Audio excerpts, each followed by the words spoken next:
Rũrĩrĩ rwa Ũkabi kuma Naikuru nĩ maranyita mbaru itua rĩa kũrutũrũra andũ arĩa makoretwo magĩikara mũtitũ wa Mau mũgarũ wa watho. Makĩaria marĩ Naikuru, maugĩte atĩ njũĩ nyingĩ iria kĩhumo gĩacio nĩ mũtitũ ũyũ nĩ ihukĩte, na ũguo makauga itua rĩa thirikari rĩa kweheria andũ arĩa maikarĩte mĩhaka-inĩ ĩno nĩ kĩguni kũrĩ o. Kwa hivyo tukisema tunatoa watu sababu wameingia mahali ambayo hawahitajiki kuingia na hawana title na ni mtu alienda kwa uzio wa kora. Oho nĩ mamenereirie arĩa maraingĩrĩria ũteti mĩhang'o-inĩ ĩno na makauga gũtirĩ ũndũ ũngĩhingĩrĩria itua rĩrĩ rĩa thirikari amu ĩno noyo njĩra ya kũgitĩra nyota ĩrĩa ĩngĩrehwo nĩ wagi wa maĩ. Sisi hatuchukii mtu yeyote. Hatuchukii mtu yeyote na sisi wa Masai ndio tunakubali kila mtu.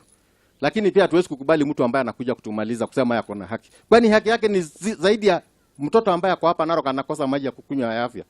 Kũngĩ nakuo, mũmbunge wa gĩcigo kĩa ũmbunge kĩa Narok ya Rũgongo Ole Kenta nĩ augĩte atĩ rũrĩrĩ ruothe rwa Ũkabi nĩ rũranyita mũtongoria wa bũrũri mbaru marĩ na mũtongoria wa mũng'ethanĩro Raila Odinga harĩ mũrũgamo wao wa kũgitĩra mũtitũ wa Mau.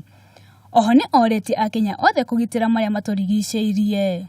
Kenya ikikuwa jangwa nani atakuwa hai? Na Uhuru amesema lazima tuangalie mambo ya chakula kwa wananchi wetu. Sasa utapataje chakula bila maji? Mwingine alisema ati maji ati haitoki kwa miti, ati inatoka tu kwa mawingu. Kwa hivyo mambo ya Mau lazima tuhifadhi na naomba watu wa Narok wote tukue pamoja. Kenta nĩ athiĩte na mbere kuuga atĩ ũguni wa mũtitũ wa Mau nĩ wagĩrĩirwo nĩ kũigwo nĩguo kũhonokia rũriĩ rwa nyamũ rwa Masai Mara. Wazungu anakuja Kenya kwa sababu gani? Sababu ya Masai Mara. Sasa mtu akimaliza Masai Mara, tumeenda wapi kama jamii ya Narok? Si tumekwisha. Na mtu aoni hiyo. Handũ-inĩ ya Kameme TV, Ejita Murugi wa Gushu.